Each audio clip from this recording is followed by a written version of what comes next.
Welcome back to the table. Today, Ryan and I have a look, an overview, our first impressions of Lacrimosa. Yeah. This is a game that we've been looking forward to for quite some time. I think we didn't see the game itself at Gen Con. No. But DeVere had it at their booth in a shrink-wrapped box, and they literally taunted me with the box. They said, here, you can look at the back of the box. That was it.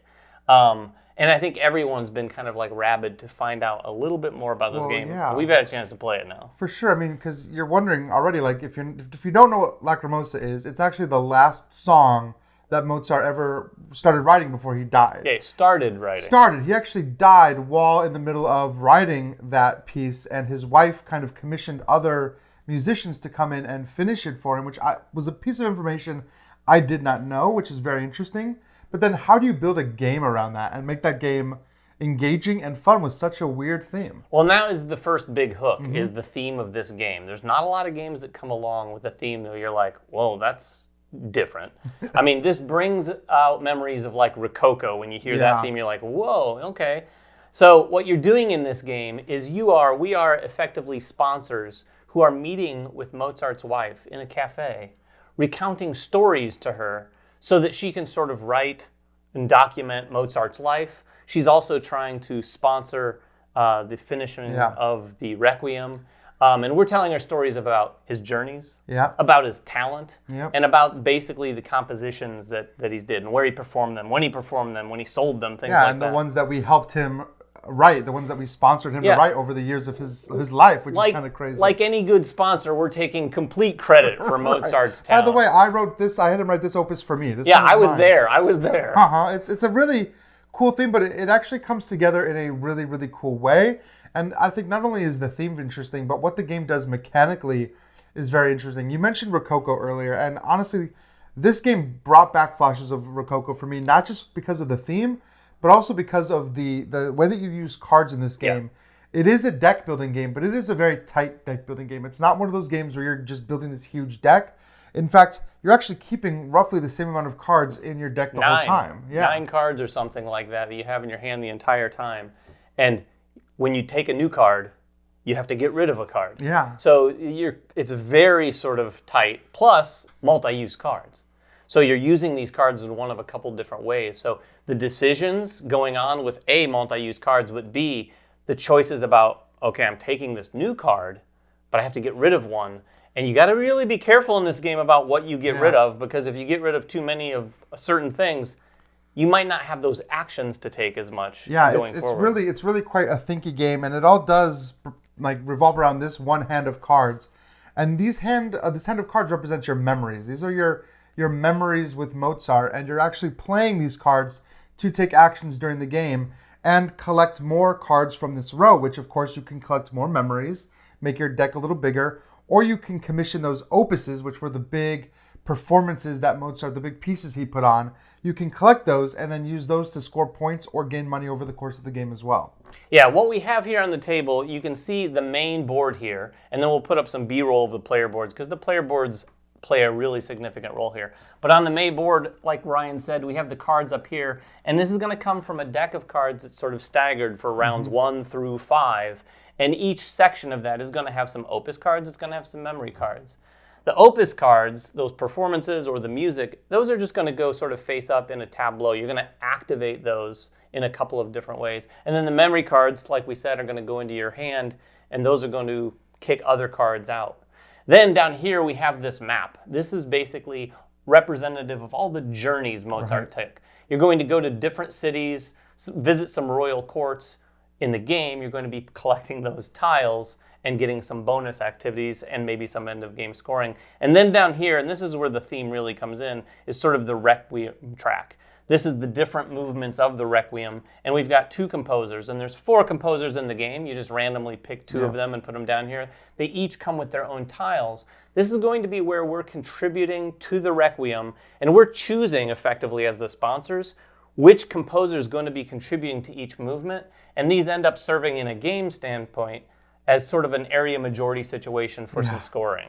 Yeah, it's actually kind of crazy how these things come together, but each one of your actions is serviced with icons, and the icons are going to tell you which section of the board you're triggering. So there's some icons that will let you gain memories or opuses. There were some icons that will let you move around the board, some that will let you contribute to the Requiem. But all of these are going to cost story points, which are the resource that you're trying to gain and spend over the course of the game. And there are 3 different types of story points: talent, journey, and composition. And these story points are tracked on your player board. You have a number of these cubes, and you're going to be moving them up and down to kind of track these points as you get them and spend them. However, at the end of every round, they're all going to reset back down to 0. So you have to gain them in order to spend them over the course of that round, unless you find a way to collect these tokens. Each one of those story points also has a token that you can actually collect, and you can hold on to those round to round. So you can start building up little supplies of tokens that will help you out within a jam.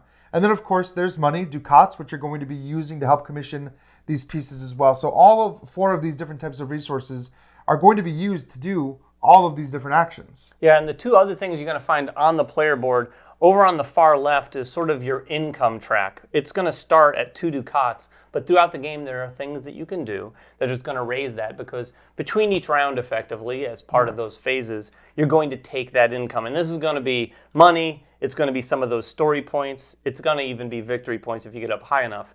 And then on the far right is this track that has all of these tokens that you're going to be using when you add to the Requiem. These are effectively different instruments that you're going to have, and you have 1 of each and then 2 of one with a extra bonus one.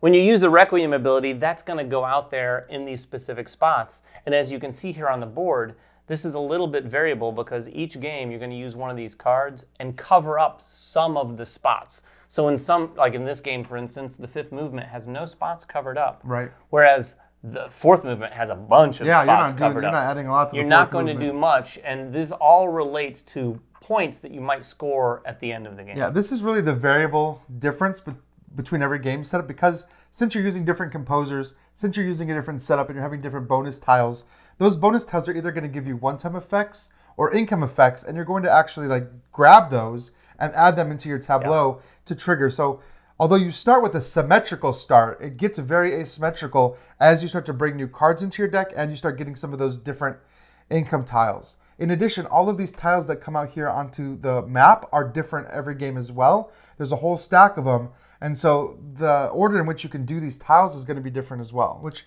I think adds a lot of variability into the game. Yeah, one of the things you need to know about the game in general, in addition to that variability, is a lot like some of the other recent Euros that we've been looking at. This is a game of opportunities in a couple different areas. You're going to want to take survey of these tiles, particularly if you're playing with new ones that you haven't played with before.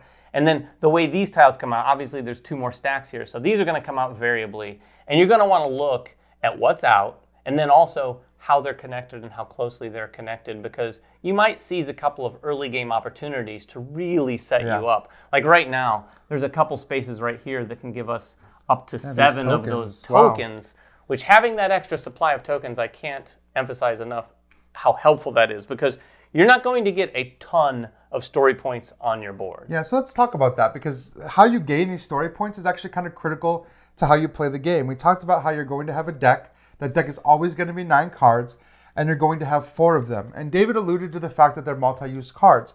And that's because you're either going to slot it into the top of your player board to take the action, or you're going to slot it into the bottom of your player board, and that's going to give you income for the next round. So when you're looking at the bottom, it's some number of different story points, and of course, some of the cards you can grab into your deck give you a lot of income, but you're actually planning for your next turn by slotting these under. So if you get to the next turn and realize you really needed a lot of Mozart talent story points, you better have placed them on the bottom of your row. Yeah, you will learn that lesson the hard way if you're not paying attention, because it's very easy to focus on the top of the card and go, well, this is what I want to do on my turn. Boom.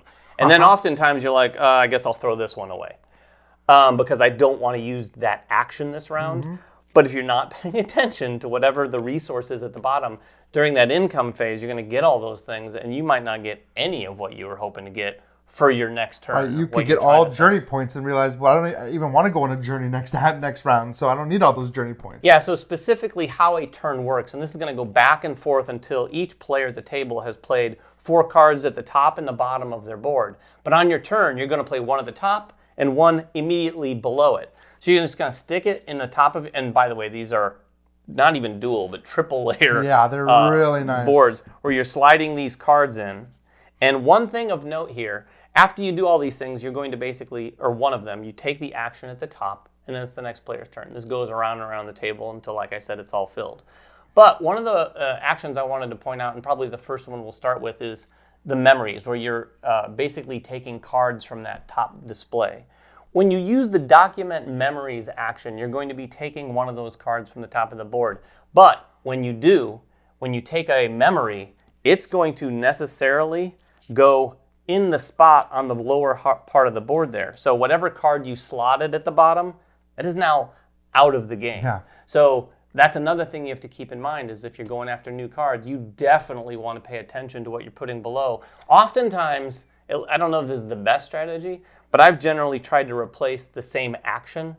So I'll put whatever card I'm taking and put the same action down there so that I'm never getting rid of all of one action, because you could possibly do that. You could, but depending on what strategy, if you realize, this game, I'm not really going to do a lot of traveling on the map, That's then true. you might be able to get rid of that particular action. Plus, like any good deck building game, these cards get better as you go through, and this deck is actually stacked kind of by round. So by the time you get to the last round, you've got some cards that are giving you multiple actions instead of just one action you can take. So you can maybe take 2 actions and get a bonus with some of those better ones. And I like the way that ramps up. The Opus cards kind of do the same. And if you notice here on the board, we've kind of slid these cards up and down, and that's because these cards all have costs. And those costs come in the form of ducats, they come in the form of story points, but they're going to cost a little bit less as they slide down, and they're going to be a little bit more expensive as they're towards the front. So you can kind of time it and try to get some of these good cards for really cheap, but you've got to kind of watch out because other players are vying for those cards as well. So there's a whole timing element of this game of watching. Once I see that David played his document memories card, I know he doesn't have another one, I can breathe a little easier and try to take some of these cards and know they're not going to get grabbed out. But there's a lot of competition for these, especially the Opus cards, because there's only so many of each type of Opus. There's like opera and religious music, and you'll need a lot of these cards to score points from these royal tiles, which is something we haven't talked about, but you'll gain these during the journey. Yeah, and speaking of journey, there is a whole nother action with this little sort of carriage icon that's going to let you journey across this map. And when you do that, you're going to be picking up Mozart and taking him literally anywhere you want on this board, which is depicted by all these tiles. And you have to just pay the ducats on all of the roads that you're going to travel on. And that's going to be 1 or 2 ducats in most cases. And then finally, wherever you end up, you have to pay the journey points. In this case, this is 1 journey point. And then this is going to let you take an immediate extra action that is typically reserved for the cards. But a lot of these things are going to give you resources. Some of these royal court tiles are going to give you end of game scoring. If this one, for instance, lets you perform an opus or sell it. Yeah, normally that's a whole action, and you're going to see a lot of those actions present down there, and you'll get to chain actions in a really satisfying way. But performing these opuses is really cool because every time you build an opus or commission an opus, you get to place it in your tableau, and from there, you can either sell it off or you can commission a performance of it. And those are going to get you different varieties of income, ducats, or victory points based on the type of music it is. So for example, religious music, you can't sell it for money. You're donating it to the church, but you're getting a lot of victory points, where some of the others, like the opera, is actually going to get you quite a lot of money. So having these in front of you and being able to trigger these with actions is really important. It's a great way to get money and income, but it's also going to be used to fulfill some of these in-game scoring tiles.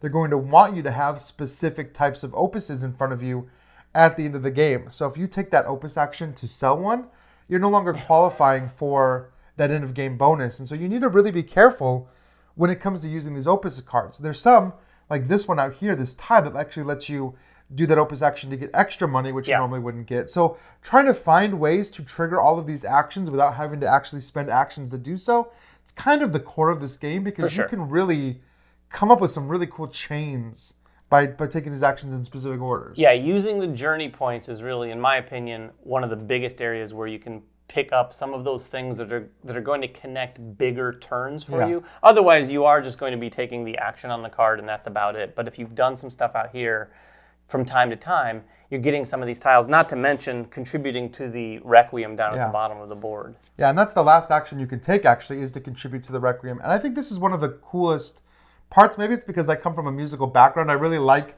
the presentation of It's the Requiem very board. well presented. And I like that you've got a certain number of instruments, and you can only commission, for the most part, each of these instruments one time. Some, like the strings, you can do. You've got 2 here for the strings, but normally you'll just take one of your tokens and you'll place it out on whatever matching instrument. So if I was to have like the timpani drum, I could place a token there. But what's neat is that you can choose which side is face up to correspond to one of the 2 different composers. By placing it here with the 2 quarter notes, I'm basically saying this is the composer that's going to work on this. And I could come back again and I could contribute to this with the same one, or I could choose the other one. But like David said earlier, this is a whole area majority thing. You're going to look at which composer contributed the most, and all of those tokens are going to be worth 3 points. So you'll have a lot of back and forth of trying to determine which composer is going to win that particular piece. Yeah, and that area majority is not the only reason you're going to be making those decisions. You're going to get those tiles from the corresponding composer, and all of the tiles have a variety of different things they'll do. So you might want to contribute to one composer for one reason, but on the other hand, you're like, oh, but this one's going to give me an ongoing extra 2 journey points for the rest of the game during income. Maybe I want that one. Well, plus whatever instrument you choose has its own innate bonus as well that you get whenever you commission that particular instrument. So you might go, oh, I really, really need this particular story point, so I'm going to send out the drums, and then you realize the drums are available where you want to go, so now you have to make a decision. Maybe you want to go to a different movement that you weren't planning on. So there's a lot to consider when you're choosing which instrument to place out, which of the different movements to place it on, and also which composer to support. Like, that's a lot of decisions to make with that one action. For sure. I mean, those are effectively all of the actions in the game that you're going to be taking.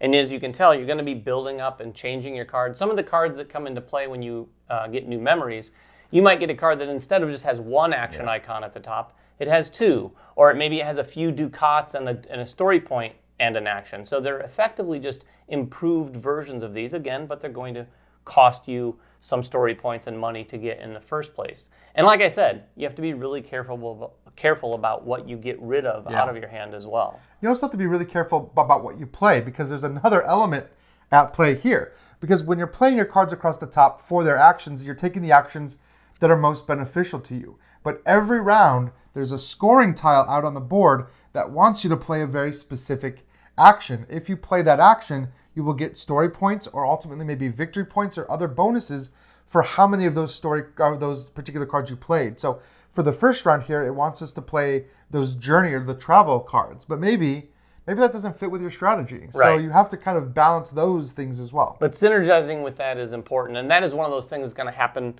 in those phases between rounds, along with taking your income. A few of the things that happen there is like what Ryan said. You do that, you're also going to reset your story points, and then you're going to look at all those cards across the bottom of your board and then take new story points. So after you reset to 0, you're going to take a few story points from the cards that you had at the bottom of the board. Then you're going to also take your income. And then potentially, if you've already contributed to the Requiem, there may be some tiles that you've collected on the right-hand side of your board that'll give you a thing or two as well. Yeah, it's very difficult to express on camera how satisfying that moment is of gathering all that income. Oh, yeah. It just feels like when you've planned out really well and you're like, oh, I've gotten all of my things at 4, which is the max. It just feels really good to come into the next round with a lot of something. And if you do poorly plan or misplan or whatever, you end up with too much of the same resource, you do get ducats for going over the limit, so you're not really wasting it. And in fact, maybe you want to just load up on one particular story point just to get some extra money for the next round as well. But I can tell you, it's unlikely that you're going to be getting a lot of ducats on that. This game is a pretty tight-feeling game, particularly when it comes to those story points. And as we mentioned, those tokens, you probably haven't appreciated yet how meaningful those are. But when you get those tokens, I can just tell you right now, you don't want to spend those tokens first. You always want to spend your story points on your board because, like we said, those reset to 0. So those extra tokens you have, if you get a bunch of them at a certain point, say if you got 5 tokens of a variety of colors, you're going to want to coast on those for as long as you possibly can and have them in reserve when you need them in a pinch. Yeah, and then you're going to do that, like David said. Each player is going to play 4 cards. There's a really interesting mechanic here of by the time you get to the end, you'll have 3 cards. You'll play the 2, and then you'll carry 1 card over to the next round, which I think is interesting. Yeah. But beyond that, as you're playing through this game, as you're playing through multiple rounds, the game really does have a sense of progression. Like I mentioned, you're going through this stack of cards. The cards get better. the rewards get better, and all of the tiles on the map that you didn't take get better as well by flipping over to another side, which just makes some of those ones that you didn't get juicier. Even those royal tiles will start to give you bonuses for taking them as they sit out there. So you're kind of tempted to leave some just to get them to flip, but then of course somebody else is going to come and take them. So all of that kind of escalates, and this is definitely one of those games where, okay, the first round you're just taking 4 actions, but by the last round you're just doing so much because you have so much combo potential and chaining potential. It feels really satisfying. Yeah, and in the end, too, it is one of those games, like any Euro for the most part. That last round, you're going to be really trying to figure out on your last turn, okay, where can I get the most points with this last action? Because you're generally going to be in shape on those last couple actions.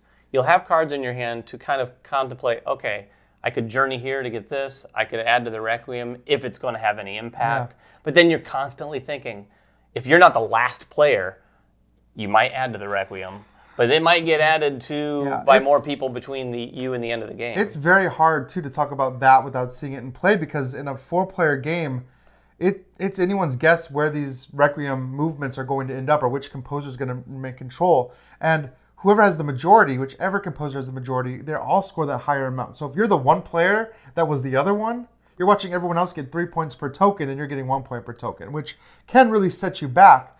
But also you can force ties, in which case everybody gets the smaller amount. So there's a whole level of like trying to guess what other people are going to do. And maybe it means coming to a spot you didn't want to go to, even if there's no tile, because there's only 2 tiles for each one of these. So maybe you're putting a piece somewhere you're not getting a tile just to make sure that you're getting 4 victory points there. It feels like almost like a separate mini game, but it feels so connected to the rest of the game because you're still using story points to pay for some of these tiles down here. You're still gaining those tiles that are going to give you story points to spend in the rest of the game. And potentially some of those later tiles make other actions you take better. So if you have those tiles when you take the journey action, for example, you get to do an extra journey every time you do it. So getting some of those really good tiles early are really going to benefit you in other aspects of the game. Yeah, those tiles are huge. The tiles that give you basically do the same action again is significant. Ryan just mentioned the journey one. The other one is the perform or sell an opus. Once you have a few opus cards in front of you, if you can take one action and perform 2 of them, or sell one and perform the other, it is significant because you can both get a lot of money and potentially some points at the same time. Performing opuses is a great way to get money in this game. It really is. But that is basically our overview of this game, Lacrimosa. We will probably be back with maybe something that gives you a little bit more of a review sometime in the very near future. We just got a hold of this. It's going to be available, I believe, at Essen. Yep. I'm not sure when it's going to be available worldwide after Essen. The Veer's usually pretty good at getting stuff out fairly quick, though. I do think so, and given the fact that they had a shrink-wrapped copy at Gen Con, my guess is that this is going to be ready to hit store shelves sometime shortly after that. But until then, if you have any questions, please make them in the comments below. We will answer literally anything you ask down there about the game. That's fair. Maybe something's not about the game. Settle down out there. We're just going to be focused on the game down below. But until next time, make sure everyone has fun at the table, and we'll see you then.